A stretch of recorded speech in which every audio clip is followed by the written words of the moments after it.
नमस्कार दोस्तों। कल्पना कीजिए कि आपकी उम्र 30 वर्ष के आसपास हो और आपके बैंक अकाउंट में हज़ार करोड़ से भी ज़्यादा हो। ना कोई बॉस, ना कोई सैलरी, सिर्फ आप अपना दिमाग, अपना इंटेलिजेंस। तो मैं यहाँ पे एक कहानी बताने वाला हूँ अमेरिकन यंगेस्ट एआई बिलियनियर की, जिनका नाम है लूसी गोआ। मैं हाल ही में कुछ महीने पहले इनकी न्यूज़ देख रहा था, जो कि अ, आया था सुर्खियों में 3-4 महीने पहले।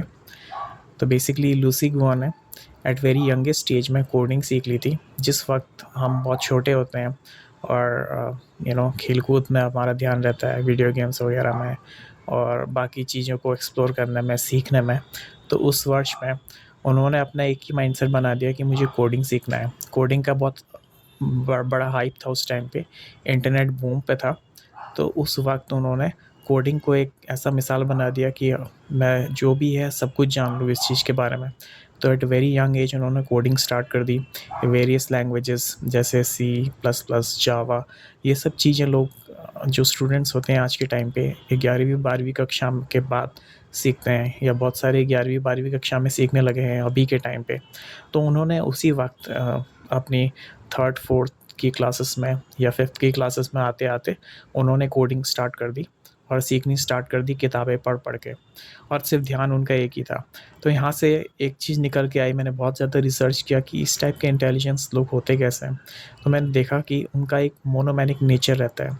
जैसे हम आज के टाइम पे देख लिया जाए तो बहुत सारे स्टूडेंट डिस्ट्रैक्शंस में रहते हैं कि हमें डॉक्टर बनना है, इंजीनियर बनना है, या क्या नाम कहते हैं, साइंटिस्ट बनना है, लॉयर बनना है। तो हमारा क्या होता है कि गोल चेंज होते रहते हैं समय के हिसाब से। जहाँ पे हमें अच्छा लगता है कि पैसा ज़्यादा हो, या रिस्पेक्ट ज़्यादा हो, काम आसान हो, या लग्जरी हमें लाइफ मिले, हम वहाँ जाना चाहते हैं। Over the period of time हम चीज़ों को सीखते हैं। लेकिन मैंने ऐसे बहुत सारे बिलीनियर्स के बारे में पढ़ा, रिसर्च वगैरह किया, तो मैंने एक चीज़ जाना कि एक मोनोमैनिक नेचर रहता है। मोनोमैनिक मतलब आप एक कॉन्सेंट्रिक है, आप एक चीज़ के पीछे लग गए हैं। आपको नहीं पता कि क्या अच्छा है, क्या बुरा है। आप अपने आसपास नहीं देखते हैं कि क्या सही चल रहा है, क्या ख़राब चल रहा है, बस आपका ध्यान वहीं है और अपना पूरा जीवन लगा देते हैं आप उस चीज़ के ऊपर। तो वही देखते हुए मैंने लूसी गियो के ऊपर रिसर्च किया और बहुत सारे अलग-अलग आर्टिकल्स वगैरह पढ़े। तो वहाँ से मुझे मिला कि लाइक उनको कोडिंग पे इंटरेस्ट था। इंटरेस्ट एक तरीके से उन्होंने बना लिया था कि हाँ, मुझे करना यही है, क्योंकि उनकी जो आर्थिक स्थिति थी, फाइनेंशियल जो सिचुएशन थी, वो उतनी सही नहीं थी एज़ अमेरिकन स्टैंडर्ड के हिसाब से, जो अमेरिका में बाकी लोग हुआ करते थे।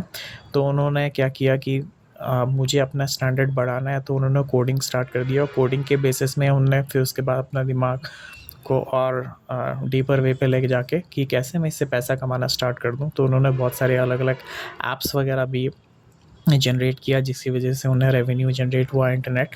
क्योंकि उस टाइम पे इंटरनेट का बूम बहुत ज़्यादा फास्टर था, बहुत लिमिटेड पीपल थे जो इंटरनेट से अर्निंग कर रहे थे।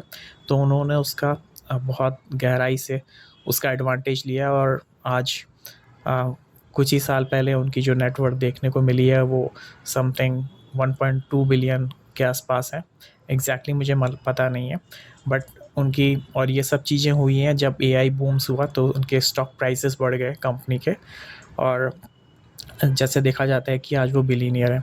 तो इस तरीके का मोनोमैनिक नेचर हम जैसे आम लोग के पास नहीं रहता है, बहुत कम लोगों के पास रहता है कि वेरी अर्ली वो डिसाइड कर ले कि हमें ये करना है। और दूसरी बात ये भी रहती है फैमिली सपोर्ट की, क्योंकि हम इंडियन फैमिलीज़ के मतलब बच्चे हैं, तो क्या होता है कि हमें अपने फैमिलीज़ वगैरह भी देखनी होती है, और साथ ही साथ जॉब्स वगैरह भी देखनी होती है। और culture America as well as India में एंटायरली डिफरेंट है इन टर्म्स ऑफ पेरेंट्स और चिल्ड्रन रिलेशनशिप्स में। और फर्दर जो फैमिलीज़ वगैरह आगे प्रोसीड करते हैं, वो भी डिफरेंट है। हम बहुत सारी चीज़ें सोचते हैं, मैरिज के बारे में सोचते हैं, फैमिली के बारे में सोचते हैं, ओवर प्रोटेक्टिव रहते हैं, बहुत सारी चीज़ें रहते हैं। और अमेरिका में उसका अपोजिट है। स्टूडेंट्स 18 साल के बाद बहुत ज़्यादा इंडिपेंडेंट हो जाते हैं, तो अपने डिसीजंस खुद वगैरह लेते हैं। तो वहाँ पे बहुत सारा एडवाइसेस वगैरह नहीं लेते हैं पेरेंट्स से कि ये चीज़ राइट है या रॉन्ग है। वो अपने हिसाब से चीज़ों को देखते हैं, अगर वो फेल हो जाते हैं उसके बाद फिर खुद ही लर्निंग सीखते हैं। जैसे कि इंडिया में एक डिसीजन लेने के लिए आपको क्या मैरिज वगैरह करनी है या जॉब्स वगैरह करनी है, तो हम पचासों लोगों से साल ब साल डिसीजंस लेते रहते हैं। उसके बाद कुछ चीज़ें हमें लगता है कि हम ये नहीं कर पाते हैं, हम गिव अप कर देते हैं, कुछ नया देखते हैं, कुछ नया सीखते हैं, काउंसलिंग वगैरह करते हैं अपने बड़े लोगों से, जिनको नॉलेज भी ना हो उन लोगों से भी हम सलाह लेते हैं।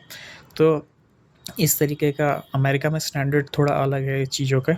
बट मैं ये नहीं कहूँगा कि आप अमेरिका को फॉलो करें, बट मैं ये कहना चाहूँगा, मेरा अल्टीमेट फोकस इस वीडियो बनाने का ये है कि मोनोमैनिक नेचर एक ऐसा नेचर है जिससे क्या होता है कि आप कुछ करना चाहते हैं। जैसे आप मान लो आप एक कार चलाना जानते हैं, तो आप कार की फील्ड में आप कैसे उस चीज़ को और उसके बारे में गहराई से जान सकें, कैसे बेटर उसका रिफाइन इंजन बना सकें, या उस इंजन के बारे में जान सकें, उस इंजन के बारे में बता सकें, में कैसे आप बेहतर वे में ड्राइव कर सकें, और एक्सीडेंट्स वगैरह को कैसे आप अपनी सूझबूझ से कैसे आप लोगों को बचाएं कि इस तरीके का सिचुएशन आता है तो आप कैसे बच सकें। ये तभी होता है जब हम एक ही चीज़ पे हम पूरा अड़ जाते हैं कि हाँ, हमें ये सब चीज़ सीखना है, बस इसी में रहना है, इसी फील्ड में रहना है और ये सब चीज़ करना है, तो तब मोनोमैनिक नेचर लग जाता है। और मोनोमैनिक नेचर जब इंसान का हो जाता है तो फिर इंटेलिजेंस चीज़ें खोजते रहती है। कहा जाता है ना कि जो हमारी धरती है वो विभिन्न प्रकार के सीक्रेट्स वगैरह अवेलेबल है इस पृथ्वी में, लेकिन हमें उसके आंसर्स ढूँढने हैं। तो मोनोमैनिक नेचर हमें क्या करता है कि रास्ते खोजना स्टार्ट कर देता है, खोलना स्टार्ट कर देता है। तो इसी तरीके का ये क्या नाम कहते हैं वीडियो है। आशा करता हूँ कि आपको पसंद आएगा और अपने कमेंट आप ज़रूर शेयर करें। आप